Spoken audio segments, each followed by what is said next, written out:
പ്രിയപ്പെട്ട സുഹൃത്തുക്കളെ, ഇന്ന് ആദ്യമായിട്ട് ഇതിലേക്ക് വിളിച്ചതിന് നന്ദി രേഖപ്പെടുത്തുകയാണ്. ഞാനിന്ന് പറയാൻ പോകുന്നത് മലബാർ മാപ്പിള മുസ്ലിങ്ങൾക്കിടയിൽ എങ്ങനെയൊക്കെയാണ് ചാരിറ്റി അഥവാ റിലീഫ് പ്രവർത്തനങ്ങൾ, സഹായങ്ങൾ, ഇതൊക്കെ എങ്ങനെയാണ് റിലീജിയൻ അടിസ്ഥാനത്തിൽ വളർന്നു വന്നിട്ടുള്ളത്, അതിന് ഏതൊക്കെ അർത്ഥത്തിലുള്ള അർത്ഥതലങ്ങളാണുള്ളത്, ഏതൊക്കെ രൂപത്തിലാണ് അതിൻ്റെ പ്രാക്ടീസിങ് ഒക്കെ നടന്നിട്ടുള്ളത് എന്നതിൻ്റെ ചെറിയ രൂപത്തിലുള്ളൊരു അവതരണമാണ്. ഞാൻ ഒരു PhD സ്റ്റുഡൻ്റ് ആയതുകൊണ്ട് തന്നെ അതിൻ്റെ പൂർണ്ണാർത്ഥത്തിൽ ഗവേഷണം നടത്താനുള്ള ശ്രമത്തിലാണ്. അതിൻ്റെ ഫീൽഡ് വർക്കും കാര്യങ്ങളൊക്കെ നടന്നുകൊണ്ടിരിക്കുകയാണ്. അതിൻ്റെ അടിയിലൊക്കെ ഫീൽഡ് വർക്കിൻ്റെ അടിയിലൊക്കെ ഉണ്ടായിട്ടുള്ള ചില സംഭവങ്ങളൊക്കെ ഉൾപ്പെടുത്തിക്കൊണ്ടാണ് ഇന്ന് സംസാരിക്കാൻ ഉദ്ദേശിക്കുന്നത്. അമീറ മിറ്റർമേർ എന്ന് പറയുന്ന അറിയപ്പെട്ട ആന്ത്രപ്പോളജിസ്റ്റിൻ്റെ ഗിവിൻ ടു ഗോഡ് എന്ന പുസ്തകമുണ്ട്. അതിൻ്റെ തുടക്കത്തിൽ ഇങ്ങനെ പറയാം, ഒരു ഇൻ്റർലോക്യൂട്ടറിനെ ഒരു റെസ്പോണ്ടൻ്റ് വെച്ചുകൊണ്ടാണ് പറയുന്നത്, I don't care about poor in society എന്ന് അവിടെയുള്ള ചാരിറ്റി പ്രവർത്തനങ്ങളൊക്കെ നടത്തുന്ന ഒരു സ്ത്രീയെ ഉദ്ധരിച്ചുകൊണ്ട് അമീറ മിറ്റർമേർ പറയുന്നുണ്ട്. I don't care about poor in society എന്ന് ആരാണ് പറയുന്നതെന്ന് വെച്ചാൽ അവിടെ ഒരുപാട് ചാരിറ്റി പ്രവർത്തനങ്ങളൊക്കെ നടത്തുന്ന ഒരു പ്രവർത്തകയാണ്. പക്ഷേ ഈ ഒരു സ്റ്റേറ്റ്മെൻറ്റിനെ മുൻനിർത്തിക്കൊണ്ട് മിറ്റർമേർ പറയാൻ ശ്രമിക്കുന്നത് പുവർ അല്ലെങ്കിൽ നാട്ടിലുള്ള പാവപ്പെട്ട ആളുകളുടെ അവസ്ഥയെക്കുറിച്ച്, അല്ലെങ്കിൽ അവരെനിക്കെന്ത് നൽകുന്നു, അല്ലെങ്കിൽ അവരുടെ നിലപാട് എന്താണ്, അവരുടെ അവസ്ഥ എന്താണ് എന്നത് എന്നെ ബാധിക്കുന്ന കാര്യമല്ല, മറിച്ച് ഞാൻ ചാരിറ്റി ചെയ്യുന്നത് അത് അതിനപ്പുറത്തുള്ള ഒരു കാര്യത്തിന് വേണ്ടിയിട്ടാണ് എന്ന് പറഞ്ഞാൽ ദൈവികമായ അല്ലെങ്കിൽ മതം നിഷ്കർഷിക്കുന്ന ചില മൂല്യങ്ങളുടെ അടിസ്ഥാനത്തിലാണ് ഞാൻ ചാരിറ്റി ചെയ്യുന്നത്. അതല്ലാതെ ഇവിടെയുള്ള പാവപ്പെട്ടവൻ്റെ അവസ്ഥയെ അതിൻ്റെ സ്വതസിദ്ധമായ രീതിയിൽ അതിനെ വളർത്തിക്കൊണ്ടുപോകാനും പരിപോഷിപ്പിക്കുക എന്നതല്ല എൻ്റെ പ്രാമുഖ്യമെന്ന് ആ ഒരു റെസ്പോണ്ടൻറ്റിനെ സ്റ്റേറ്റ്മെൻറ്റിനെ ഉദ്ധരിച്ചുകൊണ്ട് അമീറ മിറ്റർമേർ ആ പുസ്തകത്തിൽ പറയുന്നുണ്ട്. ഇവിടെയാണ് എങ്ങനെയാണ് ഗോഡ് എന്ന് പറയുന്ന സങ്കല്പം അല്ലെങ്കിൽ അള്ളാഹ് എന്ന് പറയുന്ന സങ്കല്പം എങ്ങനെയാണ് നമ്മുടെ മതകീയമായ ഫിലാന്ത്രപ്പിയിൽ, മതകീയമായ റിലീഫ് പ്രവർത്തനങ്ങളിൽ ഇടപെടുന്നത് എന്ന ആലോചന നാം മുന്നോട്ട് വെക്കേണ്ടത്. ഇതിനു മുമ്പ് പ്രധാനമായിട്ടും ഈ ഒരു ഫിലാന്ത്രപ്പി അല്ലെങ്കിൽ ചാരിറ്റി എന്ന് പറയുന്ന ഈ ഒരു ബ്രോഡർ കാറ്റഗറിയെ മനസ്സിലാക്കാൻ വേണ്ടി പൊതുവെ സ്കോളേഴ്സ് ശ്രമിച്ചിട്ടുള്ള ഗിഫ്റ്റ് എക്കണോമി എന്ന രൂപത്തിലാണ്. ഗിഫ്റ്റിനെ കുറിച്ച് മാർസൽ മോസ് അല്ലെങ്കിൽ മാലിനോസ്കി തുടങ്ങിയിട്ടുള്ള പൗരപ്രമുഖരായ ആന്ത്രപ്പോളജിസ്റ്റുകൾ അവർ നടത്തിയിട്ടുള്ള പഠനത്തിനനുസരിച്ചിട്ട് എങ്ങനെയാണ് ഗിഫ്റ്റിൽ അധികാരം ഉൾവഹിച്ചിട്ടുള്ളത്, അല്ലെങ്കിൽ എങ്ങനെയാണ് നമ്മളൊരാൾ ഒരു ഗിഫ്റ്റ് എന്ന് പറയുന്ന അവർ പ്രീ കൊളോണിയൽ കാലഘട്ടത്തിലുള്ള ഒരു സമ്പ്രദായത്തെ മുൻനിർത്തിക്കൊണ്ടുള്ള പഠനമാണ് നടത്തുന്നത്.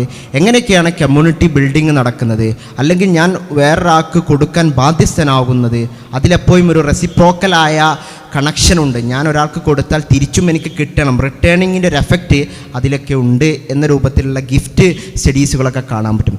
ഇതിൽ നിന്നൊക്കെ എതിർത്തുകൊണ്ട് അല്ലെങ്കിൽ ഇതിൽ നിന്നൊക്കെ ഒരു പിൻവാങ്ങൽ കൂടിയാണ് യഥാർത്ഥത്തിൽ അമീറ മിറ്റർമേറിൻ്റെ പഠനമൊക്കെ നമ്മോട് പറഞ്ഞു വെക്കുന്നത്. എന്ന് പറഞ്ഞാൽ ട്രയാഡായിട്ടുള്ള തൃതീയമായ കൊടുക്കുന്ന ആളും അതോടൊപ്പം തന്നെ സ്വീകരിക്കുന്ന ആളും ഡോണർ റെസിപ്പിയൻറ്റിൻ്റെ ഒപ്പം തന്നെ നിൽക്കുന്ന ഒരു മൂന്നാമത്തെ ഘടകം, അല്ലെങ്കിൽ അതിനെയൊക്കെ ബന്ധിപ്പിക്കുന്ന ഒരു ഘടകമാണ് ദൈവം എന്ന് പറയുന്നത്. അല്ലെങ്കിൽ ആ ഒരു ഡിവൈൻ കണക്ഷനിലൂടെ കാണുമ്പോൾ മാത്രമേ മുസ്ലിം പ്രാക്ടീസിൽ ഇത്തരത്തിലുള്ള ഈജിപ്ഷ്യൻ ബേസ്ഡാണ് ആ പഠനം, ആ ഒരു പഠനത്തെ നമുക്ക് പൂർണ്ണാർത്ഥത്തിൽ മനസ്സിലാക്കാൻ സാധിക്കുകയുള്ളൂ എന്നാണ് മിറ്റർമേറിൻ്റെ പഠനത്തിൽ കാണാൻ സാധിക്കുന്നത്. അപ്പോൾ പിന്നീട് നമ്മുടെ ഈ ഗിഫ്റ്റ് തിയറികളെ മുൻനിർത്തിക്കൊണ്ട് തന്നെ വായിക്കുമ്പോൾ ബോണർ പറയുന്നൊരു കാര്യമുണ്ട്. യഥാർത്ഥത്തിൽ ഇസ്ലാമിലുള്ള ഈ ചാരിറ്റി അല്ലെങ്കിൽ സദക്ക, ഇസ്ലാമിലെ ചാരിറ്റി നമ്മൾ പൊതുവെ പറയാറുള്ളത് സദക്ക, സക്കാത്ത്, വഖഫ്, ഇതിനൊക്കെയാണ് നമ്മൾ പ്രധാനമായിട്ടും ഈ ചാരിറ്റി എന്ന് പറയുന്ന ബ്രോഡർ ഡെഫിനിഷനിൽ നമ്മൾ ഉൾപ്പെടുത്താറുള്ളത്. ബോണർ പറയുന്നൊരു പ്രധാനപ്പെട്ട ആർഗ്യുമെൻ്റ് എന്ന് പറഞ്ഞാൽ ഇത് പ്രീ ഇസ്ലാമിൻ്റെ തുടക്ക കാലഘട്ടത്തിൽ തന്നെ സക്കാത്ത് പോലെയുള്ള സമ്പ്രദായങ്ങൾ ഉണ്ടെങ്കിലും ഇതിനു മുമ്പ് തന്നെ ഇതിൻ്റെ ഒരു അംശം കാണാൻ പറ്റുന്നു, അതിൻ്റെ ഇൻഫ്ലുവൻസ് തികച്ചും ഈ ഒരു കാര്യത്തിൽ ഉണ്ടായിട്ട് എന്നാണ് പറയുന്നത്. പക്ഷേ ഇത് ഒരർത്ഥത്തിൽ പറഞ്ഞാൽ സർക്കുലേഷൻ ഓഫ് വെൽത്ത് സംഭവിക്കുന്നത് ഗിഫ്റ്റിലൊക്കെ നടക്കുന്നതെന്ന് പറഞ്ഞാൽ ഞാൻ ഒരാൾക്ക് കൊടുത്തു, ഉദാഹരണം പറയാം, ഞാൻ ഒരാൾക്ക് കൊടുത്താൽ വീണ്ടും റിട്ടേൺ എക്സ്പെക്റ്റ് ചെയ്തുകൊണ്ടുള്ള കൊടുക്കലാണ്. സ്വാഭാവികമായിട്ടും ആ റിട്ടേണിൻ്റെ ഒരു മാൻഡേറ്റ് എന്ന് പറഞ്ഞാൽ ഇത് നേരത്തെ കൊടുക്കുന്നതിനേക്കാളും കൂടുതലായിട്ട് കൊടുക്കണം. അങ്ങനെയുള്ളൊരു മാൻഡേറ്റിൽ അതൊരു തരത്തിൽ പലിശയുമായി ബന്ധപ്പെട്ട സാധനമാണ്. അതുകൊണ്ട് തന്നെ ആ ഒരു നിലപാടിനെ പലിശയിൽ നിന്ന് മാറി നിർത്തിക്കൊണ്ട് അങ്ങനെയുള്ള ഒരു റെസിപ്രോക്കലായ ഒരു അധികാരത്തിൻ്റെ കാഴ്ചപ്പാടിൽ നിന്ന് മാറിക്കൊണ്ട് തികച്ചും ഇസ്ലാമിൻ്റെ കാഴ്ചപ്പാടിലേക്ക് വരുമ്പോൾ സക്കാത്ത് തുടങ്ങിയ കാര്യങ്ങൾ പറയുമ്പോൾ അതിനും ഒരു പ്രാധാന്യമുണ്ട്. ഈ ഒരു ഡൈമെൻഷനിൽ നിന്ന് ഒഴിവാക്കാൻ കൂടിയാണ് ഇത്തരത്തിലുള്ളൊരു അതിലൂടെ അതേസമയം റിട്ടേൺ ഓഫ് വെൽത്ത് തന്നെയാണ് സൊസൈറ്റിയിലേക്ക്, പക്ഷേ ഇങ്ങനെ കൂടുതലായി കൊടുക്കേണ്ടതില്ല എന്നൊരു ഡൈമെൻഷൻ കൂടിയും അതിലുണ്ട് എന്ന രൂപത്തിലുള്ള പഠനങ്ങളും നമുക്ക് കാണാൻ സാധിക്കും. ചുരുക്കി പറയുകയാണെങ്കിൽ പലപ്പോഴും ചാരിറ്റി എന്ന് ഡിഫൈൻ ചെയ്യാൻ പോലും പ്രയാസപ്പെടുന്നു. അല്ലെങ്കിൽ നമ്മുടെ മൈൻഡിലുള്ള ചാരിറ്റി എന്ന് പറഞ്ഞാൽ ഒരു ഭാഗത്ത് പണക്കാരനുണ്ട്, അയാൾക്ക് കീഴിലുള്ള കുറച്ച് ഡിപ്പെൻഡൻസ് അവിടെ നിന്ന് ഇങ്ങോട്ട് കൊടുക്കുന്നു. സ്വാഭാവികമായിട്ടും അവിടെ നടക്കുന്നതെന്ന് പറഞ്ഞാൽ ഒരു പവർ ഡിസ്ട്രിബ്യൂഷനാണ്. ഒരാൾ ഒരു സമയത്ത് ഡോണർ എന്ന് പറഞ്ഞാൽ എപ്പോഴും അധികാരത്തിൻ്റെ അല്ലെങ്കിൽ അദ്ദേഹത്തിന് സാമ്പത്തികമായ ഉന്നതിയിലുള്ള ആളും താഴെത്തട്ടിലുള്ള ആളുകളും. അപ്പോൾ ഈ പവർ റിലേഷൻസിനെ ഒഴിവാക്കുക, ആ രൂപത്തിൽ നമ്മൾ ചാരിറ്റിയെ കൺസെപ്ച്വലൈസ് ചെയ്യുമ്പോൾ ഇസ്ലാം മുന്നോട്ട് വെക്കുന്ന പല പ്രവർത്തനങ്ങളും ചാരിറ്റി എന്ന് നമ്മൾ വിളിക്കുക, അല്ലെങ്കിൽ ചാരിറ്റി എന്ന പദത്തിന് പോലും ഒരുപാട് പരിമിതികളുണ്ട്. സ്വതക്ക, സക്കാത്ത്, ഇങ്ങനെ നമ്മൾ വിളിക്കുന്ന പലതേയും ഈ ചാരിറ്റി എന്ന് പറഞ്ഞ ബ്രോഡർ ഡെഫിനിഷനിലേക്ക് നമുക്ക് ഉൾപ്പെടുത്താൻ സാധിക്കുകയില്ല. കാരണം ഇസ്ലാമിലുള്ള സക്കാത്ത് എന്ന കൺസെപ്റ്റ് മാത്രം എടുത്തു നോക്കുക, അവിടെ യഥാർത്ഥത്തിൽ അതൊരു ഹക്കാണ്, ഒരു അവകാശം എന്നുള്ള കൺസെപ്റ്റൽ കാറ്റഗറിയിൽ നിന്നുകൊണ്ടാണ് നമ്മൾ സക്കാത്തിനെ മനസ്സിലാക്കുന്നത്. ആ ഒരർത്ഥത്തിൽ ചിന്തിക്കുമ്പോൾ അവിടെ അധികാരത്തിൻ്റെ പ്രശ്നങ്ങളല്ല കടന്നു വരുന്നത്, മറിച്ച് അവകാശത്തിൻ്റെ പ്രശ്നങ്ങളാണ് കടന്നു വരുന്നത്. ഇതൊരാൾ കൊടുക്കുന്നത് പൊതുവെ നമ്മൾ മനസ്സിലാക്കാറുള്ളത് ചാരിറ്റി എന്ന് പറഞ്ഞാൽ ഒരു ബെനവലൻ്റ് ആക്റ്റാണ്. യഥാർത്ഥത്തിൽ ഒരു ബെനവലൻ്റ് ആക്റ്റാണോ എന്ന് നമ്മൾ ചിന്തിക്കേണ്ടതുണ്ട്. കാരണം സക്കാത്തിലൂടെ ഒരു ഹക്കാവുമ്പോൾ ഒരു ഔദാര്യമായിട്ടല്ല നമ്മൾ മനസ്സിലാക്കേണ്ടത്, മറിച്ച് അത് മറ്റൊരാളുടെ അവകാശമാണ്, അത് നാം കൊടുക്കൽ ബാധ്യസ്ഥനാണ്, ഒബ്ലിഗേഷൻ എന്ന രൂപത്തിൽ കൂടിയാണ് നമ്മൾ അതിനെ മനസ്സിലാക്കുമ്പോൾ മാത്രമേ നമുക്ക് വിശാലാർത്ഥത്തിൽ ഈ ഫിലാന്ത്രപ്പിക് ആക്ടിവിറ്റിയെ റിലീജിയസ് ബേസിൽ നിന്ന് നമുക്ക് മനസ്സിലാക്കാൻ സാധിക്കുകയുള്ളൂ. നേരത്തെ പറഞ്ഞ പോലെ തന്നെ ഈ ഡെഫിനിഷനുമായി ബന്ധപ്പെട്ട് പ്രധാനമായും ചാരിറ്റി, ഫിലാന്ത്രപ്പി എന്നതിൻ്റെ ഇടയിൽ തന്നെ ഒരുപാട് ഡെഫിനിഷൻസുകളുള്ള പ്രശ്നങ്ങളുണ്ട്.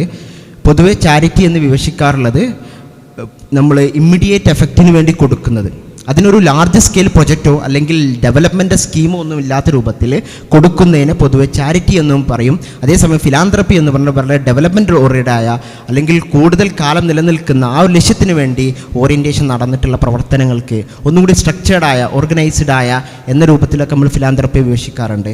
പക്ഷേ പല നമ്മുടെ പ്രവർത്തനങ്ങളും എടുത്തു നോക്കുമ്പോൾ കൃത്യമായ രീതിയിലുള്ള ഒരു ഡിസ്റ്റിങ്ഷൻ നമുക്ക് ചിലപ്പോൾ കാണാൻ കഴിഞ്ഞോണമെന്നില്ല. രണ്ടിൻ്റെയും മിക്സ്ഡ് ആണ്, അല്ലെങ്കിൽ രണ്ടും ഒരുപോലെ വർക്ക് ചെയ്യുന്നതൊക്കെ നമുക്ക് കാണാൻ പറ്റും. മറ്റൊരു വാദം ഇതിൻ്റെ പിറകിൽ തന്നെ നടക്കുന്നത് ഫിലാന്ത്രപ്പി എന്നതൊരു മോഡേൺ ഇൻ്റർവെൻഷനാണ് എന്ന് പറഞ്ഞാൽ ചാരിറ്റി എന്നർത്ഥത്തിൽ ചിന്തിക്കുമ്പോൾ അത് സ്ട്രക്ചേർഡ് അല്ല, ഓർഗനൈസ്ഡ് അല്ല, സ്വാഭാവികമായിട്ട് സമൂഹത്തിൽ വലിയൊരു മാറ്റം കൊണ്ടുവരാൻ സാധിക്കില്ല. ആ ഒരു മാറ്റത്തെ അതിൽ നിന്ന് മാറണം, ഒന്നും കൂടി ഈ കൊടുക്കുന്ന പ്രവർത്തനങ്ങൾ റാഷണലൈസ് ചെയ്യപ്പെടണം, ഒന്നുകൂടി ഓർഗനൈസ് ആവണം എന്നുള്ള ചിന്ത, ഒരു എൻലൈറ്റ്മെൻറ്റ് എഫക്റ്റൊക്കെ ഇതിൽ കാണാൻ പറ്റും. അതുകൊണ്ട് തന്നെ അത്തരത്തിലുള്ള റാഷണാലിറ്റിയെ കൂടി ഉൾക്കൊള്ളുന്നതാണ് ഫിലാന്ത്രപ്പി എന്ന് പറയുന്ന പദം. അതുകൊണ്ട് തന്നെ നമ്മൾ അതിനെ മനസ്സിലാക്കുമ്പോൾ ഈ ഒരു പവർ സ്ട്രക്ചറിനെയും പവർ റിലേഷൻഷിപ്പുകളെയും മനസ്സിലാക്കിക്കൊണ്ടാണ് അതിനെ വായിക്കേണ്ടത് എന്ന് പറയുന്ന പണ്ഡിതന്മാരും അങ്ങനെ പറയുന്ന സ്കോളേഴ്സുമുണ്ട്.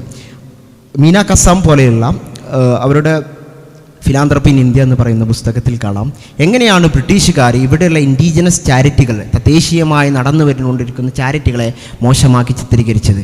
അതിൻ്റെ പിറകിൽ ഈ ഒരു വെസ്റ്റേൺ സെൻട്രിക്കായ ഒരു നോഷൻ ഉണ്ട്.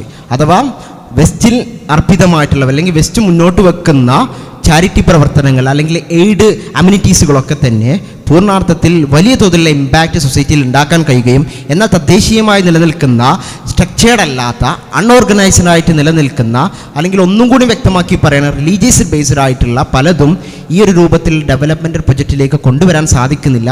അതുകൊണ്ട് തന്നെ അത്തരം തദ്ദേശീയമായിട്ടുള്ള പ്രവർത്തനങ്ങളൊക്കെ ഒഴിവാക്കണം, അതിന് കൂടുതൽ പ്രാമുഖ്യം കൊടുക്കരുത് എന്ന രൂപത്തിലുള്ള ബ്രിട്ടീഷ് നിലപാടുകളൊക്കെ ചർച്ച ചെയ്യുന്നുണ്ട്.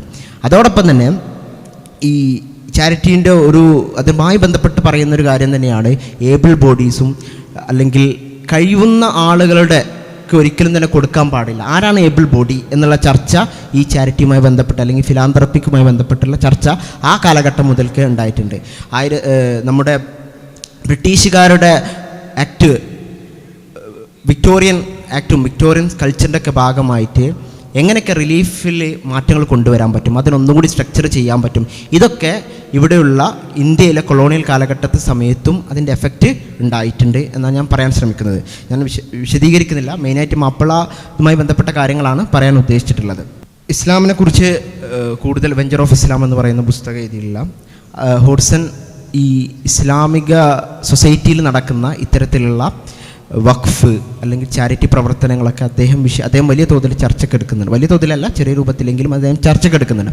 അപ്പം അതിലേം പറയുന്ന വഖഫ് എന്നത് അദ്ദേഹം മനസ്സിലാക്കിയിട്ടുള്ളത് വഖഫ് ഒരു as A vehicle for finance as A society എന്ന രൂപത്തിൽ അദ്ദേഹം പറയുന്നത്. അഥവാ വഖഫിലൂടെയാണ് ഫൈനാൻഷ്യൽ മുസ്ലിംസ് കൺട്രി അല്ലെങ്കിൽ മുസ്ലിം സൊസൈറ്റിയിലുള്ള വലിയ തോതിലുള്ള ഫൈനാൻഷ്യൽ ഇടപാടുകൾ നടത്തിയിട്ടുള്ളത് ഈ വഖഫാണ്. അപ്പോൾ ഒരു ഫൈനാൻഷ്യലൈസിങ് ഏജൻ്റ് ആയിട്ടായിരുന്നു വഖഫൊക്കെ പ്രവർത്തിച്ചിട്ടുള്ളത്. ഇപ്പോൾ ഒരുപാട് ചർച്ചകൾ നടന്നുകൊണ്ടിരിക്കുകയാണ് വഖഫിനെ കുറിച്ചുള്ള, പൊളിറ്റിക്കലായുള്ള ഒരുപാട് ചർച്ചകൾ നടന്നുകൊണ്ടിരിക്കുകയാണ്. അതിനെക്കുറിച്ചൊക്കെ ഡീറ്റെയിൽ ആയിട്ട് പറയുന്നില്ല. കുറച്ച് ഇസ്ലാമിക് കൺട്രികളിൽ നടന്ന ചെറിയ പഠനങ്ങൾ മാത്രം വിശദീകരിച്ചുകൊണ്ട് ചെറിയ രൂപത്തിൽ പറഞ്ഞുകൊണ്ട് മപ്പോൾ അതിലേക്ക് വരാമെന്ന് വിചാരിക്കുകയാണ്. പ്രധാനമായിട്ടും ഞാൻ നേരത്തെ പറഞ്ഞ അമീറ മിറ്റർമൻ്റെ പഠനം, അതിലെങ്ങനെയാണ് ട്രയാഡ് എന്ന രൂപത്തിലുള്ള ഇടപാടുകൾ ചാരിറ്റിയിൽ നിലനിൽക്കുന്നത്. അമീറ മിറ്റർമൻ്റെ മറ്റൊരു ചെറിയൊരു ആർട്ടിക്കിൾ തന്നെ പറയുന്നൊരു ടേമാണ് ട്രേഡിങ് വിത്ത് അള്ളാഹുമായിട്ടുള്ള കച്ചവടം എങ്ങനെയാണ്. അഥവാ ഈജിപ്തിലുള്ള രസാല എന്ന് പറയുന്ന വളണ്ടിയർ അസോസിയേഷൻ്റെ പ്രവർത്തനങ്ങളെ മുൻനിർത്തിക്കൊണ്ട് മിറ്റർമർ പറയാൻ ശ്രമിക്കുന്നത്, ഇവരുടെ എത്നോഗ്രഫി നെറേറ്റീവിൻ്റെ അടിസ്ഥാനം നിർത്തി മിറ്റർമർ പറയുന്നത്, ഇവരോട് സംസാരിക്കുമ്പോൾ ഇവർ പറയാണ്, ഞങ്ങൾ ഇത്ര ഇത് ചെയ്യുമ്പോൾ അല്ലെങ്കിൽ ഈ പ്രവർത്തനം ചെയ്യുമ്പോൾ അള്ളാഹു ഞങ്ങൾക്ക് ഇരട്ടിയാക്കി തരും, അല്ലെങ്കിൽ ഇത്ര ശതമാനത്തിൽ വർധനമുണ്ടാകും എന്ന രൂപത്തിലുള്ള സംസാരങ്ങൾ യഥാർത്ഥത്തിൽ അള്ളാഹുമായിട്ടുള്ള ട്രേഡിംഗ് ആണ്. ആ രൂപത്തിലാണ് വിശേഷിപ്പിക്കുക. നമ്മളൊരു കാര്യം ചെയ്യുമ്പോൾ അള്ളാഹു അതിനുള്ള ഇത് തരുന്നു. അപ്പോൾ ഒരു തരം മെറിറ്റ്, അതേ മോഡേൺ ടേംസിലാണ് പലപ്പോഴും ഈ ഇത്തരത്തിലുള്ള പ്രവർത്തനങ്ങളൊക്കെ നടക്കുന്നത് ടെക്നിക്കലി എന്നാണ് മിറ്റർമർ പറയാൻ വേണ്ടി ശ്രമിച്ചിട്ടുള്ളത്, ട്രേഡിംഗ് വിത്ത് അള്ളാഹ് എന്നുള്ള ടേംസ് ഉപയോഗിച്ചുകൊണ്ട്. അതുപോലെ തന്നെ മെറിറ്റ് എക്കണോമി ഓഫ് മെറിറ്റ്, അതുപോലെ നമ്മൾ നൈൽ ഗ്രീൻ്റെ ഒക്കെ ലാർജർ കോണ്ടെക്സ്റ്റിൽ പറയുമ്പോൾ എൻചാൻറ്റ്മെൻറ്റ് ഓഫ് എക്കണോമി. ഈ എൻചാൻറ്റ്മെൻറ്റ് ഓഫ് എക്കണോമി എങ്ങനെയാണ് യഥാർത്ഥത്തിൽ ഒരു മാർക്കറ്റിൻ്റെ മാത്രം അടിസ്ഥാനത്തിൽ നിലനിൽക്കുന്നതല്ല, അല്ലെങ്കിൽ റാഷണലൈസ് ചെയ്യപ്പെട്ട ഒരു വ്യക്തിത്വത്തിൻ്റെ അടിസ്ഥാനത്തിൽ മാത്രമല്ല മാർക്കറ്റ് എക്കണോമി നിലനിൽക്കുന്നത്, അല്ലെങ്കിൽ സമൂഹത്തിൽ നടക്കുന്ന മൂല്യങ്ങൾ, സോഷ്യൽ വാല്യൂസ്, റിലീജിയസ് വാല്യൂസ്, ഇതൊക്കെ എങ്ങനെയാണ് നമ്മുടെ എക്കണോമിയെ എംബഡഡ് ചെയ്തിട്ടുള്ളത്. കാൾപ്പൊളാണിയൊക്കെ പറയുന്ന എംബഡർനെസ് എന്ന് പറയുന്ന കാറ്റഗറിയിലേക്ക് വെച്ച് നോക്കുമ്പോൾ ഈ ഇത്തരത്തിലുള്ള പ്രവർത്തനങ്ങൾ നമ്മുടെ എക്കണോമിയെ നിലനിർത്തുന്നത് കേവലം റേഷണലൈസ്ഡ് ആയിട്ടുള്ള എൻറ്റിറ്റി മാത്രമല്ല, മറിച്ച് സോഷ്യൽ കാറ്റഗറികൾസ്, റിലീജിയസ് താല്പര്യങ്ങളൊക്കെ നമ്മുടെ മൂല്യങ്ങളെ, എക്കണോമിക് ഇൻ്റർവെൻഷൻസുകളെ സ്വാധീനിക്കും എന്ന രൂപത്തിലുള്ള പഠനങ്ങളൊക്കെ നമുക്ക് കാണാൻ കഴിയും. ഇതിലേക്കൊക്കെ തന്നെയാണ് മിറ്റർമാൻ്റെ പഠനങ്ങളും സൂചിപ്പിക്കുന്നത്. മറ്റൊന്ന് വേറൊരു പഠനമാണ് കൂടുതൽ സ്റ്റേറ്റ് എന്ന് പറയുന്ന കൺസെപ്റ്റ്. മിക്ക മുസ്ലിം ചാരിറ്റി പഠനങ്ങളും, നിലവിലുള്ള ചാരിറ്റി പഠനങ്ങൾ എടുത്തു നോക്കിയാൽ അതിൽ മെജോറിറ്റി ഓഫ് സ്റ്റേറ്റ് സെൻട്രിക് ആയിട്ടുള്ള പഠനങ്ങളാണ്. കാരണം മിഡിൽ ഈസ്റ്റേൺ ബേസിലുള്ള പഠനങ്ങളാണ് കൂടുതൽ വന്നിട്ടുള്ളത്. സ്വാഭാവികമായിട്ടും state becomes very important component in every state.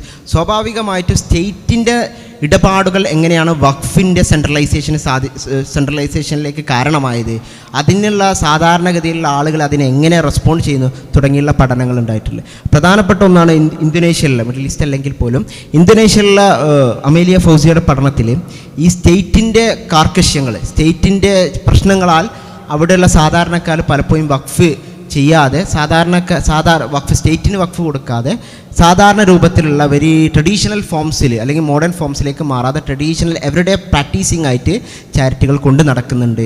അതുപോലെ സ്റ്റേറ്റിൻ്റെ ഇൻ്റർവെൻഷൻസുകൾ എങ്ങനെയാണ് നിലവിലുള്ള സ്ഥിതിഗതികളെ മാറ്റിമറിച്ചത് തുടങ്ങിയ പഠനങ്ങൾ നമുക്ക് കാണാൻ കഴിയും. മറ്റൊന്നാണ് നദാ മുംതാസ്, ലെബനാൻ ബേസ്ഡ് ആയിട്ട് നദാ മുംതാസ് നടത്തിയുള്ള പുസ്തകത്തിൻ്റെ പേര് തന്നെ ഗോഡ്സ് പ്രോപ്പർട്ടി എന്നാണ്. വഖഫ് നമ്മൾ പൊതുവെ പറയാനുള്ള ഗോഡ്സ് പ്രോപ്പർട്ടി എന്നാണ്. എങ്ങനെയാണ് ഫ്രഞ്ച് കൊളോണിയലിസം എവിടെയുള്ള നേരത്തെ ഉണ്ടായിരുന്ന വഖഫിനെയൊക്കെ മാറ്റിമറിച്ച് പ്രൈവറ്റ് പ്രോപ്പർട്ടി ആക്കി മാറ്റിയത് എന്നുള്ള പഠനമാണ്. ഇന്ത്യയിലും അങ്ങനെയുള്ള വഖഫിൻ്റെ ഹിസ്റ്ററി നമ്മൾ നോക്കുമ്പോൾ തുടക്ക സമയത്തുള്ള വഖഫിൽ നിന്നൊക്കെ ഒരുപാട് പ്രൈവറ്റൈസേഷൻ നടന്നിട്ടുള്ള കാര്യങ്ങൾ നമുക്ക് കാണാൻ സാധിക്കും. ഇങ്ങനെ തുടങ്ങി മുസ്ലിം രാഷ്ട്രങ്ങളിൽ പല രൂപത്തിലുള്ള ഫിലാന്ത്രപ്പിക് സ്റ്റഡികൾ, ചാരിറ്റി സ്റ്റഡീസിലൊക്കെ നടന്നുകൊണ്ടിരിക്കുകയാണ്. ബന്താളാവട്ടെ അല്ലെങ്കിൽ ബോണറാവട്ടെ, ഇവരൊക്കെ തുടങ്ങിയുള്ള സ്കോളേഴ്സൊക്കെ വലിയ തോതിൽ എങ്ങനെയാണ് മിഡിൽ ഈസ്റ്റ് ബേസ്ഡുള്ള പഠനങ്ങളാണെന്നാണ്. സൗത്ത് ഏഷ്യയിലേക്കുള്ള പഠനങ്ങൾ അധികം വന്നിട്ടില്ല. പ്രത്യേകിച്ചും ഇന്ത്യ പോലുള്ള ഇതിൽ സ്റ്റേറ്റ് അത്രമാത്രം റിലീജിയസ്ലി ബന്ധിതമല്ലാത്ത സൗത്ത് ഏഷ്യൻ രാഷ്ട്രങ്ങളിലൊന്നും തന്നെ അങ്ങനെയുള്ള പഠനങ്ങൾ നടന്നുകൊണ്ടിരിക്കുക, എമർജിങ് ആയിക്കൊണ്ടിരിക്കുകയാണ്. അപ്പോൾ അതിൻ്റെ അപ്പോൾ സ്റ്റേറ്റ് എന്നത് അതിൽ നിന്ന് മാറുമ്പോൾ എങ്ങനെയാണ് മാപ്പിള സ്റ്റഡീസിലേക്ക് വരുമ്പോൾ സ്റ്റേറ്റിൻ്റെ എഫക്റ്റ് എങ്ങനെയുണ്ട്, അത് ഏതൊക്കെ രൂപത്തിലാണ് സ്റ്റേറ്റ് എന്ന് പറയുമ്പോൾ ഗവൺമെൻറ് ഇൻസ്റ്റിറ്റ്യൂഷൻസിനോടുള്ള ഇടപാടുകൾ എങ്ങനെയൊക്കെയാണ് എന്നാണ് ഇനി ചെറിയ രൂപത്തിലെങ്കിലും പറയാൻ വേണ്ടി ശ്രമിക്കുന്നത്. മലബാറിൻ്റെ ചരിത്രത്തിലേക്ക് എടുക്കുമ്പോൾ ഇപ്പോൾ തന്നെ നമുക്ക് കൃത്യമായിട്ട് അറിയാം എത്രമാത്രം അതിൻ്റെ എഫക്റ്റ് ഉണ്ട് എന്ന്. ചാരിറ്റബിൾ പ്രാക്ടീസസിൻ്റെ ഇന്ന് കാണുന്ന പലതിൻ്റെ പിന്നിലും വഖഫായിട്ടും അല്ലെങ്കിൽ ആളുകൾ സക്കാത്തായിട്ടും സദക്കയായിട്ടും പല രൂപത്തിലുള്ള എഫക്റ്റ് നമുക്ക് കാണാൻ കഴിയും. പ്രത്യേകിച്ചും മലബാർ മാപ്പിള കമ്മ്യൂണിറ്റി എന്ന് പറയുമ്പോൾ നമുക്കറിയാം ഒരുപാട് അതിൻ്റെ എക്കണോമിക് ബൂമൊക്കെ വരുന്നതിന് മുമ്പ് അല്ലെങ്കിൽ ഗൾഫ് മൈഗ്രേഷനൊക്കെ നടക്കുന്നതിന് മുമ്പ് തന്നെ വലിയ തോതിൽ പോവർട്ടിയും വലിയ തോതിൽ ദാരിദ്ര്യവും മറ്റുള്ള പ്രശ്നങ്ങളൊക്കെ നേരിട്ടുകൊണ്ടിരുന്നൊരു കമ്മ്യൂണിറ്റി ആയിരുന്നു, അല്ലെങ്കിൽ ഒരു പ്രദേശമായിരുന്നു. സ്വാഭാവികമായും അന്നും നമ്മൾ ഇന്ന് പറയുന്ന പോലത്തെ അല്ലെങ്കിൽ പോലും പല രൂപത്തിലുള്ള റിലീഫ് പ്രവർത്തനങ്ങളൊക്കെ ഉണ്ടായിട്ടുണ്ട്. പ്രധാനമായിട്ടും എടുത്തു പറയേണ്ടതെന്ന് പറഞ്ഞാൽ 1921 മലബാർ കലാപാനന്തരം, അതിന് മുമ്പ് തന്നെ വേണമെങ്കിൽ പറയാം. ഇപ്പോൾ ഈ അടുത്ത് തന്നെ ഒരുപാട് പ്രശ്നങ്ങൾ ഉണ്ടാക്കിയ ഒന്നാണ് കെ ഇ റുബാത്ത് എന്ന് പറയുന്ന ഒരു കെ ഇമാർ, ഇവിടെ മലബാർ ഏരിയ ഭരിച്ചിരുന്ന കെ ഇമാർ മക്കയിൽ ഒരു ചെറിയൊരു ഷെൽട്ടർ ഉണ്ടാക്കുകയും അവിടെ വരുന്ന മലബാറിലുള്ള ആളുകൾക്ക് ഹജ്ജിന് വേണ്ടി വരുന്ന ആളുകൾക്കുള്ള സൗകര്യങ്ങളൊക്കെ ഏർപ്പെടുത്തുന്നതിന് വേണ്ടി ഉണ്ടാക്കിയൊരു ഷെൽട്ടർ രൂപത്തിലുള്ള സംവിധാനമായിരുന്നു കെ ഇ റുബാത്ത്. അത് പിൻകാലത്ത് സൗദി അറേബ്യൻ ഭരണകൂടം അത് ഇൻകോർപ്പറേറ്റ് ചെയ്യുകയും അതിൻ്റെ പ്രശ്നങ്ങൾ ഇപ്പോഴും നടന്നുകൊണ്ടിരിക്കുകയാണ് കെ ഇ റുബാത്ത്. അതോടൊപ്പം തന്നെ മറ്റൊരു ഇത് പറയുകയാണെങ്കിൽ എ പി ഉസ്താദിൻ്റെ പുസ്തകത്തിൽ കാണാൻ പറ്റും എ പി ഉസ്താദിൻ്റെ പിതാവ് എങ്ങനെയാണ് അവിടെ ഇവിടുന്ന് വരുന്ന ആളുകൾക്ക് എങ്ങനെയൊക്കെയാണ് ഹജ്ജിന് വേണ്ടി വരുന്ന ആളുകളുടെ ഫെസിലിറ്റികൾ ഒരുക്കാൻ വേണ്ടിയിട്ട് ഒരു ചെറിയ സ്ഥാപനം, ചെറിയൊരു ഷെൽട്ടർ ഉണ്ടാക്കിയിരുന്നു. അപ്പോൾ ഇത് ഓരോ കാലഘട്ടത്തിനും പല രൂപത്തിലുള്ള റിലീജിയസ് ചാരിറ്റികൾ നമുക്ക് കാണാൻ കഴിയും. 1921 മലബാർ കലാപാനന്തരം വലിയ തോതിലുള്ള പ്രശ്നങ്ങൾ നടക്കുന്ന സമയത്തും ഒരുപാട് സംഘടനകൾ, മുസ്ലിം ഓർഗനൈസേഷൻസുകളൊക്കെ പല രൂപത്തിലുള്ള ചാരിറ്റി ആക്ടിവിറ്റീസൊക്കെ നടത്തിയിട്ട് അതിൽ പ്രധാനപ്പെട്ട ഒന്നാണ് മാപ്പിള അമലോറേഷൻ കമ്മിറ്റി എന്ന് പറഞ്ഞാൽ. അവരൊക്കെ അവിടെ ഫ്ലഡ് നടന്ന സമയത്ത് അല്ലെങ്കിൽ ഫെമൈൻ നടന്ന സമയത്ത് ആളുകൾക്ക് ക്ഷാമം നേരിട്ട സമയത്ത് എന്തൊക്കെയാണ് പ്രശ്നങ്ങൾക്ക്, അവർക്ക് വേണ്ടത് എന്തൊക്കെയാണ് എന്ന് കൃത്യമായ സ്ഥലത്ത് പോയി മനസ്സിലാക്കി അവർക്ക് വേണ്ടത് എന്താണോ കൊടുത്തിരുന്നു ആ സമയത്തൊക്കെ. അതൊക്കെ ചെറിയ രൂപത്തിലുള്ള ഇതാണ്, വലിയൊരു ഇന്ന് കാണുന്ന രൂപത്തിലുള്ള ഓർഗനൈസർ ഫോമിലേക്കൊന്നും അത് വന്നിട്ടില്ല. എങ്കിൽ പോലും ആ ഒരു കാലഘട്ടത്തിൽ വലിയ തോതിലുള്ള ഒരു മാറ്റം കൊണ്ടുവരാനും അല്ലെങ്കിൽ ആളുകൾക്ക് മാറ്റമെന്ന് പറയുന്നില്ലെങ്കിലും ആശ്വാസം കൊണ്ടുവരാനെങ്കിലും അത്തരത്തിലുള്ള കമ്മിറ്റികളൊക്കെ സാധിച്ചിട്ടുണ്ട്. മറ്റൊന്ന് പറയുകയാണെങ്കിൽ ഒരുപാടുണ്ട്, ഞാൻ നീട്ടിപ്പരത്തി പറയുന്നില്ല. ഒരുപാട് എത്തീംഖാനകൾ, പ്രധാനമായിട്ടും പഞ്ചാബിൽ നിന്നുള്ള ഒരു എത്തീംഖാന ഇവിടെ ഇപ്പോഴും വർക്ക് ചെയ്യുന്ന എത്തീംഖാനയാണ്. അത് മാപ്പിള കലാപാനന്തരം രൂപപ്പെട്ടു വന്ന ഈ ഒരു പ്രതിസന്ധിയെ നഷ്ടപ്പെട്ടു പോയ അല്ലെങ്കിൽ നോക്കാൻ ആരുമില്ലാത്ത തുണയില്ലാത്ത ആളുകൾക്കൊരു സംരക്ഷണം കൊടുക്കുക എന്ന രൂപത്തിൽ നടന്നൊരു എത്തീംഖാനയാണ്. സ്റ്റിൽ അത് വർക്കിംഗ് ആണ്. അപ്പോൾ അതിൻ്റെ പിറകിൽ പ്രവർത്തിച്ച് പഞ്ചാബിൽ നിന്നുള്ള ഒരു സംഘടനയാണ്, മുസ്ലിം സംഘടനയാണ്. അവർ വന്നുകൊണ്ട് ഇവിടെ അതിനു വേണ്ട കാര്യങ്ങളൊക്കെ ചെയ്തിട്ടുണ്ട്. അപ്പോൾ നമ്മൾ പറഞ്ഞത് ഒരു തുടക്കം മുതൽ തന്നെ ട്രാൻസ്നാഷണൽ കണക്ഷൻസുകൾ ഈ ചാരിറ്റി മേഖലയിൽ മലബാറിൻ്റെ മാപ്പിളമാർക്കിടയിൽ ഉണ്ടായിരുന്നു. സ്റ്റിൽ അതെന്താണ്, ഗൾഫ് ചാരിറ്റികളൊക്കെ ഇപ്പോൾ വലിയ തോതിൽ നടന്നുകൊണ്ടിരിക്കുന്ന കാര്യമാണ്. പല സ്ഥാപനങ്ങളുടെയും അവരുടെ ഇൻസ്റ്റിറ്റ്യൂഷൻസുകളുടെയും ചരിത്രം എടുത്തു നോക്കുകയാണെങ്കിൽ ഇത്തരത്തിലുള്ള ഗൾഫ് ചാരിറ്റികൾ എത്രമാത്രം സ്വാധീനിച്ചിട്ടുണ്ടെന്ന് നമുക്ക് മനസ്സിലാക്കാൻ കഴിയും. പണ്ടൊക്കെ പല രൂപത്തിലാണ് ഇപ്പോൾ ഇത്തരത്തിലുള്ള ഫണ്ട് റേസിംഗ് ഒക്കെ നടക്കാറുള്ളത്. പണ്ടത്തെ ഇപ്പോഴും നടക്കുന്ന ഒരു കാര്യമാണ് വയത് നടത്തി. ഞാൻ ഈ അടുത്ത് ഒരാളോട് സംസാരിച്ചപ്പോൾ അദ്ദേഹം പറഞ്ഞത് പണ്ട് വയത് നടത്തിയിട്ട് ആ വയതിൽ നിന്ന് പിരിച്ചെടുക്കുന്ന പണം കൊണ്ടാണ് നാട്ടിലുള്ള റിലീഫ് പ്രവർത്തനങ്ങൾ നടക്കുക എന്നാണ്. കേവലം വയത് എന്നതുകൊണ്ട് നമ്മൾ ഉദ്ദേശിക്കുന്ന ഒരു അർത്ഥം ഒരു പയസ് സബ്ജക്റ്റിവിറ്റി ഉണ്ടാക്കുക, ഒരു തക്വയുള്ള മനുഷ്യൻ അല്ലെങ്കിൽ ദീനീബോധമുള്ള ആളുകൾ ഉണ്ടാക്കുക എന്നൊരു അർത്ഥത്തിനും അപ്പുറത്തേക്ക് ഈ വയതിനെ എങ്ങനെയാണ് സമൂഹം ഉപയോഗപ്പെടുത്തിയിരുന്നത് എന്ന് ഈ ഒരു ആശയത്തിൽ അല്ലെങ്കിൽ ഈ ഒരു പ്രതിഭാസത്തിലൂടെ ഈ ഒരു ഇവൻറ്റിലൂടെ നമുക്ക് കാണാൻ കഴിയും. അപ്പോൾ അവർ ചെയ്തിരുന്നതാണ് പണം സ്വരൂപിക്കുകയും ആ പണം ഉപയോഗപ്പെടുത്തിയിട്ട് അക്കാലത്ത് 1990-കളുടെ ഒരു അവസ്ഥയാണ് അദ്ദേഹം പറഞ്ഞിരുന്നത്. അവർ ആട് വാങ്ങും, ആട് എന്നിട്ട് അത് പാവപ്പെട്ട ആളുകൾക്ക് കൊടുക്കും, അത് നോക്കുകയും അതിന് ശേഷം അതൊരു അവർക്ക് തൊഴിലായിട്ട് രൂപപ്പെടുത്തിയിട്ടുള്ള കാര്യങ്ങളൊക്കെ പറയുന്നുണ്ട്. അപ്പോൾ ചുരുക്കി പറഞ്ഞാൽ പല രൂപത്തിലുള്ള ചാരിറ്റികൾ മാപ്പിള മുസ്ലിങ്ങൾക്കിടയിലുണ്ട്. അതിൽ തന്നെ ഞാൻ നേരത്തെ പറഞ്ഞു ഒരു എക്കണോമിക് ഡെവലപ്മെൻറ്റ് ഓറിയൻറ്റഡ് ആയ അല്ലെങ്കിൽ വലിയ തോതിലുള്ള ഒരു എൻ്റർപ്രണർഷിപ്പിലേക്കൊക്കെ വരുന്ന ചാരിറ്റികളും കാണാൻ കഴിയും. ഫിലിപ്പോ ഒസല്ലൻ്റെ പഠനത്തിൽ, മലബാർ ബേസ്ഡ് ആയിട്ടുള്ള പഠനത്തിൽ ഒസല്ലൊക്കെ പറയുന്ന കാര്യം എന്ന് പറഞ്ഞാൽ ഈ എൻ്റർപ്രണർഷിപ്പ് ഗൾഫിലേക്ക് പോയതിന് ശേഷം വലിയ തോതിലുള്ള ചാരിറ്റിയിലുള്ള മാറ്റങ്ങൾ വന്നിട്ടുണ്ട് എന്നാണ്. അതിനു മുമ്പ് ആളുകളെ ഒരു കമ്മ്യൂണിറ്റി ഡെവലപ്മെൻറ്റ്, കമ്മ്യൂണിറ്റി മേക്കിങ്ങിന് വേണ്ടി ചാരിറ്റി ഉപയോഗപ്പെടുത്തുന്നുണ്ടെങ്കിൽ പോലും അതിനൊരു ഡെവലപ്മെൻ്റ് പ്രൊജക്റ്റിലേക്ക് കൊണ്ടുവരാൻ കഴിഞ്ഞില്ല. അതുകൊണ്ട് തന്നെ ഈ മാറ്റം വന്നതോട് പണക്കാരായിട്ടുള്ള ആളുകൾ സ്വാഭാവികമായിട്ടും സമൂഹത്തിലുള്ള പ്രശ്നങ്ങളെക്കുറിച്ച് അവബോധം ഉണ്ടാവുകയും അതിൻ്റെയൊക്കെ ഫലമായിട്ട് കുറേ എഡ്യൂക്കേഷനിലേക്ക് ഇൻവെസ്റ്റ്മെൻറ്റ് വന്നു. ഇൻവെസ്റ്റ്മെൻറ്റ് എന്ന് പറഞ്ഞാൽ പ്രോഫിറ്റിൻ്റെ ഉദ്ദേശത്തിലല്ല, മറിച്ച് കമ്മ്യൂണിറ്റിയെ ഒന്ന് ബിൽഡപ്പ് ചെയ്യാം, കമ്മ്യൂണിറ്റിക്കുള്ള അവരതിന് വേണ്ട സാമ്പത്തികമായ ചാരിറ്റി കൊടുത്തു, സാമ്പത്തികമായ സംഭാവനകൾ കൊടുത്തു. ഇതിലൂടെയൊക്കെ ഉദ്ദേശിച്ചിരുന്നത് എങ്ങനെയാണ് എൻ്റർപ്രണർഷിപ്പും ചാരിറ്റിയും ഒപ്പം കൊണ്ടുപോകാം, കമ്മ്യൂണിറ്റി ബിൽഡപ്പ്, കമ്മ്യൂണിറ്റിയെ കൊണ്ടുപോകാം എന്നൊരു പ്രോഫിറ്റ് മാർക്കറ്റിൻ്റെ മൊറാലിറ്റിക്ക് അപ്പുറത്തേക്ക് ഇത്തരത്തിലുള്ള റിലീജിയസ് മൊറാലിറ്റിയെ ഉൾപ്പെടുത്തിക്കൊണ്ട് ഏതൊക്കെ രൂപത്തിൽ നമുക്ക് കൊണ്ടുപോകാൻ പറ്റും എന്നൊരു പഠനമാണ്, എന്നൊരു ആശയത്തിലേക്ക് സമൂഹം മാറിയിരുന്നു. അല്ലെങ്കിൽ ഇതുകൊണ്ട് വലിയ തോതിലുള്ള മാറ്റങ്ങൾ കൊണ്ടുവരാൻ സാധിച്ചു എന്നാണ് ഒസല്ലയെ പോലുള്ള സ്കോളേഴ്സൊക്കെ പറഞ്ഞു വന്നിട്ടുള്ളത്. അത് ഞാൻ മനസ്സിലാക്കുന്നത് ലാർജർ സ്റ്റഡീസിൽ, ലാർജർ കോണ്ടെക്സ്റ്റിലേക്ക് അതിനെ ലൊക്കേറ്റ് ചെയ്യുകയാണെങ്കിൽ പയസ് നിയോലിബറലിസം എന്ന് പറയുന്ന കൺസെപ്റ്റൊക്കെ ഉണ്ട്. പയസ് നിയോലിബറലിസം എന്ന് പറയുമ്പോൾ എങ്ങനെയാണ് ഈ ഇത്തരത്തിലുള്ള എക്കണോമിയിലേക്ക് നമുക്ക് എങ്ങനെ നമ്മുടെ ദീനിനെയും റിലീജിയനെയും അതുപോലെ തന്നെ മാർക്കറ്റിൻ്റെ അസ്പിരേഷൻസുകളെയും ഒരുമിച്ച് കൊണ്ടുപോകുന്നത്, അത് ചാരിറ്റിയിലേക്കും കൊണ്ടു നടത്തുക. ഒരു ഉദാഹരണം പറയുകയാണ്, ഈ പാസ് നിയോലിബറലിസം എന്നൊക്കെ കൺസെപ്റ്റ് മൊണാത്തിയൊക്കെ പറയുന്ന കാര്യമാണ്. ഈജിപ്തിനെ ബേസ് ചെയ്തുകൊണ്ടുള്ള പഠനത്തിൽ പറയുന്നത് എങ്ങനെയാണ് ഈ ചാരിറ്റി പണ്ടത്തെ വെറുതെ കൊടുക്കുന്നതിനപ്പുറത്തേക്ക് ആളുകൾക്ക് മൈക്രോ ഫിനാൻസ് രൂപത്തിൽ കുറച്ച് പണം കൊടുക്കുന്നു, അത് വെച്ചിട്ട് നിങ്ങൾ സംരംഭങ്ങൾ തുടങ്ങാം. അപ്പോൾ അതിലൂടെ ചാരിറ്റി എന്നത് വെറുതെ വേസ്റ്റ് അല്ല, മറിച്ച് അത് അപ്പം തീരുന്നതല്ല, മറിച്ച് ലാർജ് സ്കെയിലിൽ ഇമ്പാക്റ്റ് ഉണ്ടാക്കാൻ സാധിക്കുന്നു. ഒരേ സമയം തന്നെ എക്കണോമിയെ ബൂസ്റ്റ് ചെയ്യുകയും അതേസമയം റിലീജിയസിനെ ബൂസ്റ്റ് ചെയ്യുകയും ചെയ്തു. അപ്പോൾ ഇതിൻ്റെ രണ്ടിൻ്റെയും കൺവേർജൻസ്, ഇതിൻ്റെ രണ്ടിൻ്റെയും ഒരുമിച്ച് പോവലുകൾ എങ്ങനെയൊക്കെയാണ് ഈ ചാരിറ്റി മേഖലയെ റിഫ്ലക്റ്റ് ചെയ്തത്, അതിനൊക്കെ വിളിക്കുന്ന പേരാണ് പയസ് നിയോലിബറലിസം എന്ന് പറയുന്നത്. ബ്രോഡ്ലി വിളിക്കുന്ന പേരാണ്, വെറും ചാരിറ്റി മാത്രത്തിലല്ല, മറിച്ച് എങ്ങനെയൊക്കെയാണ് ഇതിൻ്റെ ഒരു ഇമ്പാക്റ്റ് ഉണ്ടായിട്ടുള്ളത് എന്നാണ്. ഇതിൻ്റെയൊക്കെ ഈ ഒരു ചാരിറ്റിയിലൂടെ എന്തുകൊണ്ട് ആളുകൾ കൊടുക്കുന്നു എന്നത് ഞാൻ നേരത്തെ പറഞ്ഞു. പല കാരണങ്ങൾ കൊണ്ട് കൊടുക്കാം ആളുകൾക്ക്, പ്രത്യേകിച്ചും റിലീജിയസ് കോണ്ടെക്സ്റ്റിൽ നിന്നുകൊണ്ട് ചിന്തിക്കുമ്പോൾ ആളുകൾക്ക് പ്രധാനമായും ദൈവികമായൊരു സമീപം അല്ലെങ്കിൽ ക്ലോസർ ടു അപ്രോക്സിമേഷൻ ടു അള്ളാഹ്, അതും പ്രധാനപ്പെട്ട. പക്ഷേ നമ്മൾ പൂർണ്ണാർത്ഥത്തിൽ അത് മാത്രം മനസ്സിലാക്കുമ്പോൾ മാപ്പിളയിൽ ഇന്ന് നടന്നുകൊണ്ടിരിക്കുന്ന പ്രവർത്തനങ്ങൾ നമുക്ക് പൂർണ്ണാർത്ഥത്തിൽ മനസ്സിലാക്കാൻ കഴിയുകയില്ല. കാരണം അങ്ങനെ പറയുന്നതിൻ്റെ ഒരു ഉദ്ദേശം പൊതുവെ എത്തിക്കൽ ഫോർമേഷൻ അത് എപ്പോഴും ഇതിൻ്റെ ഭാഗമായിട്ട് ഉണ്ടാവേണ്ട ഒരു കാര്യമാണ്.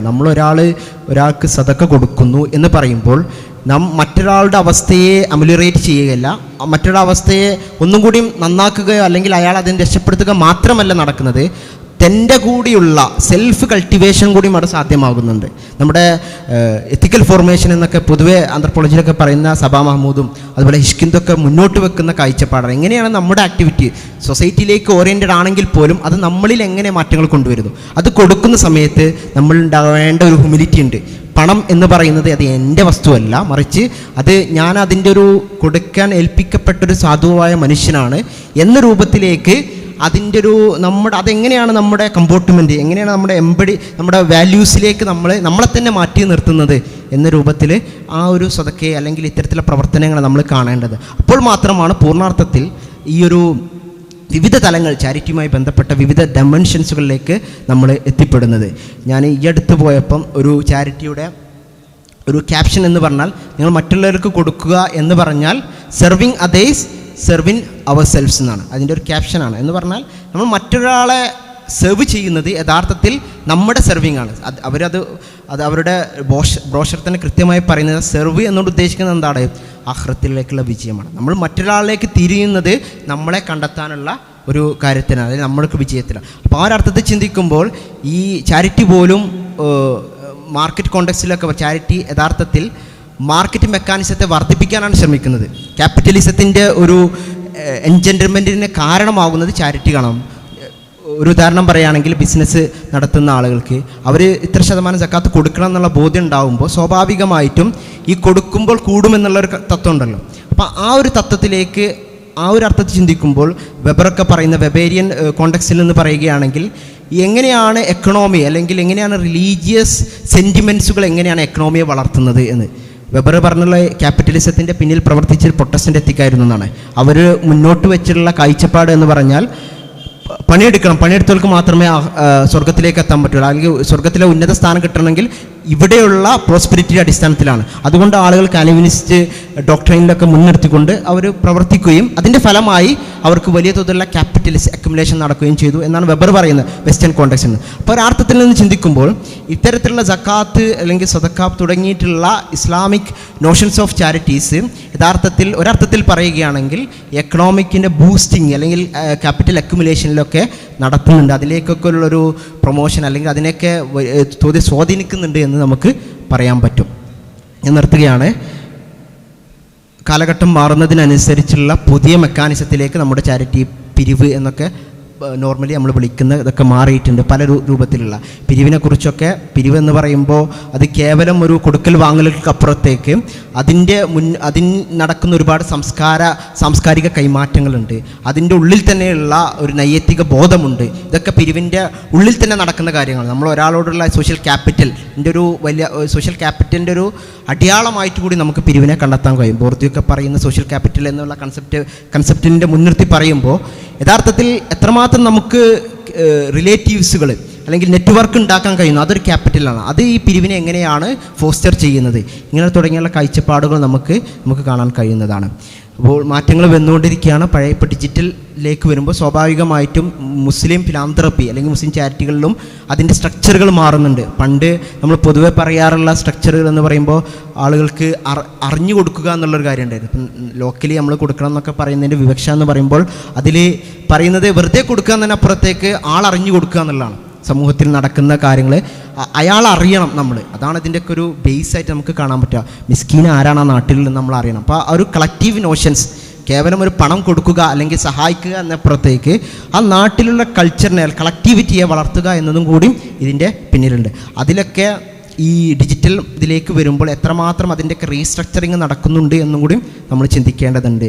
നമ്മൾ ഒരാൾക്ക് കൊടുക്കുന്നു, അറിയാത്ത ആളുകൾ കൊടുക്കുകയാണ്, അതൊരർത്ഥത്തിൽ ബൂമിംഗ് ആണ്. പക്ഷേ അതിൻ്റെ മറ്റൊരു വശം കൂടി ആളറിഞ്ഞു കൊടുക്കുക, നമുക്ക് ഫാമിലിക്ക് കൊടുക്കുക, അതിന് കൂടുതൽ പ്രാധാന്യമുണ്ട് എന്നൊക്കെ പലരും പറയാറുണ്ട്. ചുരുക്കി പറയുകയാണെങ്കിൽ നിർത്തുകയാണ്, മാപ്പിള ഫിലാന്ത്രപ്പി ഇപ്പോഴും വലിയ തോതിൽ അതിലൂടെ വലിയൊരു ഡെവലപ്മെൻറ്റ് അല്ലെങ്കിൽ ഒരു വലിയൊരു മാറ്റം സൊസൈറ്റിയിൽ നടന്നിട്ടുണ്ട്. അത് ഇപ്പോഴും വലിയൊരു എഫക്റ്റ് എന്ന രീതിയിൽ എല്ലാ സംഘടനകളും അതിനെ ഒന്ന് അവരുടെ ഒരു കളക്ടിവിറ്റി അല്ലെങ്കിൽ ഐഡൻറ്റിറ്റി ഫോർമേഷൻ്റെ ഭാഗമായിട്ട് പോലും അവർ ഇത്തരത്തിലുള്ള ഹ്യൂമാനിറ്റേറിയൻ ആക്ടിവിറ്റീസുകളെ കാണിക്കുന്നുണ്ട്, അതിനെ എക്സിബിറ്റ് ചെയ്യുന്നുണ്ട് വലിയ തോതിൽ. അതിനൊരുപാട് കാരണങ്ങളുണ്ട്. ഞാൻ ചില കാരണങ്ങളും ഇതൊക്കെ മാത്രമേ പറഞ്ഞിട്ടുള്ളൂ. നന്ദി. അസ്സലാമു അലൈക്കും വറഹ്മത്തുള്ളാഹി.